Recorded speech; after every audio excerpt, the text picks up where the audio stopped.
नहीं है।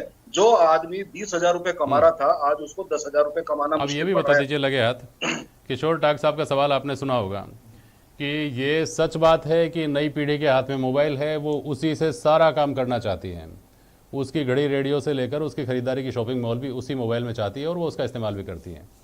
लेकिन ये लोगों की चाहत की वजह से, या यूँ मान लीजिए कि चूंकि वो ज़माना ही ऐसा आ गया है साहब, तो ये बात तो ठीक है, समझ में आती है। लेकिन उन लोगों का क्या होगा जो संख्या में 10, 20, 100, 50, 1000, 2000 नहीं है, लाखों लाखों की संख्या में, देश में तो करोड़ों की संख्या में है। हर गली नुक्कड़ पे जो लोग काम कर रहे हैं, उनके धंधे को अगर इतना बुरी तरह से ये इसका असर पड़ता है, तो उन लोगों की चिंता के बारे में भी तो सोचना चाहिए कुछ ना कुछ। देखिए, निश्चित रूप से बिल्कुल बिल्कुल ये सोचे जाने वाली ये आवश्यकता है। और जो सबसे बड़ी बात यह है कि कॉम्पिटिटिव मार्केट में जब हम देखते हैं कि आम उपभोक्ता को जब ये बड़ी कंपनीज जो है ऑनलाइन बिक्री करती हैं और सस्ते माल दे रही हैं, जो सस्ता माल आप जो जैसे किशोर जी ने बताया, मैं इनकी बात मानूंगा कि इनको उपलब्ध नहीं है उस रेट पर, जिस रेट पर उस कंपनी को जो ऑनलाइन बेच रही है उसको उपलब्ध है।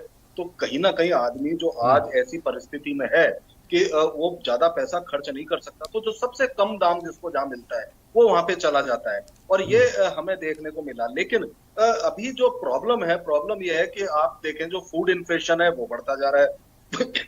फूड कमोडिटीज है उनके दाम लगातार बढ़ते जा रहे हैं। तो ये सब चीजें कहीं ना कहीं हमें राहत जो है छोटे दुकानदार ही दे सकते हैं, क्योंकि बड़ी कंपनीज हैं वो अपने इंटरनेशनल प्राइस किशोर टाक इंडेक्स कुछ से कहना चाह चलती रहे है। हैं? तो मैं मानता हूं कि ठीक है, किशोर ठीक है टाक स्वर्ण जी जी, का किशोर जो जी बोलिए। व्यवसाय है यही लोगों को राहत दे सकता है। ये जो ठीक हमारी ठीक ठीक ऑनलाइन कंपनीज हैं ये लंबे समय तक ठीक राहत है नहीं किशोर दे जी, सकती। ये बात तो आश्वस्त करती है किशोर जी अपने आप को, ये कि स्वर्णिम जी की तरफ से आश्वासन नहीं है, सरकार की तरफ से आश्वासन नहीं है, ये परिस्थितियों के हिसाब से आपको बोल रहे हैं कि देर सवेर जो लोकल व्यापारी हैं, जो पड़ोस का व्यापारी है, वही काम आएगा। हाँ बोलिए। मैं एक चीज़ और आपको कहना चाहूँगा, आप दुकानदार जो आदमी है वो आप लोगों के साथ हमेशा से आपकी मदद के लिए रहता है। हाँ। कोरोना में भी आपने देखा होगा, आपके घरों में हमने दवाइयाँ, आपको राशन वगैरह सब हमने दिया है। अभी भी आप ये देखिए, कल आरएस के एग्जाम्स हैं। हाँ। हमारे जो भादरा के अध्यक्ष हैं हाँ। बलवंत सैनी जी, उन्होंने आरएस के एग्जाम्स के लिए अपने सारे खोल दिए था हाँ। कि आना रहना खाना पीना सब है।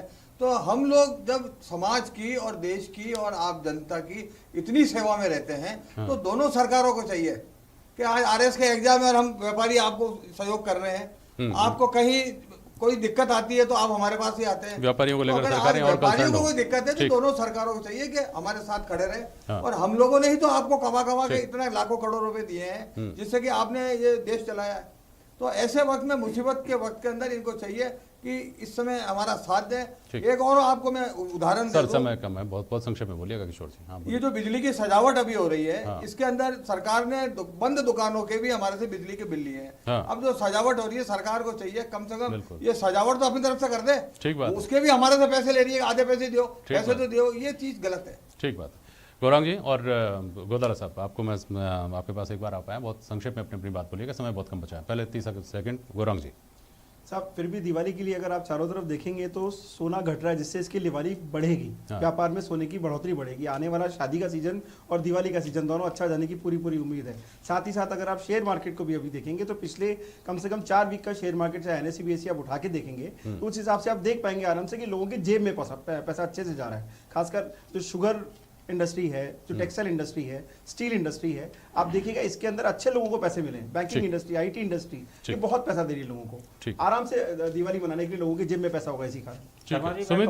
सुमित जी मेरे इस सवाल को ले लीजिए आप इस 30 सेकंड में कि क्या लोगों को पेट्रोल डीजल गैस की कम कीमत चुकाकर जो खुशियां मिलती है, उन खुशियों की दिवाली देखने को मिलेगी इस दिवाली, और नहीं तो किस दिवाली पर ऐसा हो जाएगा वो बता दीजिए। मैं शर्मा जी यही कहूंगा कि प्रधानमंत्री जी कहते हैं बी वोकल फॉर लोकल। तो हमें यदि देश की तरक्की करनी है, प्रगति करनी है, तो लोकल चीज़ों को ज़्यादा से ज़्यादा खरीदें। और ये जो कोरोना समाप्त हुआ उसके बाद सारा जीवन सामान्य की ओर करें। और टूरिज्म पर हम विशेष ध्यान है, विशेषकर राजस्थान में। तो मैं कहूँ कितने लोगों को रोजगार मिल सकता है और राजस्थान किस प्रगति पर जा सकता है। जिस तरह केरल ने टूरिज्म ऊंचाइयों पर छुई है, हम एक टूरिज्म सेक्टर के थ्रू ही राजस्थान को एक नई ऊंचाइयों पर, नई आर्थिक स्थिति पर ले जा सकते हैं। सही कर रहे हैं आप। टूरिज्म में तो कम से कम किसी तरह की कोई ऑनलाइन वाली थ्रेट भी नहीं है कि कोई ऑनलाइन आपको पर्यटन करा देगा। बहुत शुक्रिया आप सभी का आज प्राइम डिबेट में शामिल होने के लिए। आज के लिए बस इतना ही। नमस्कार।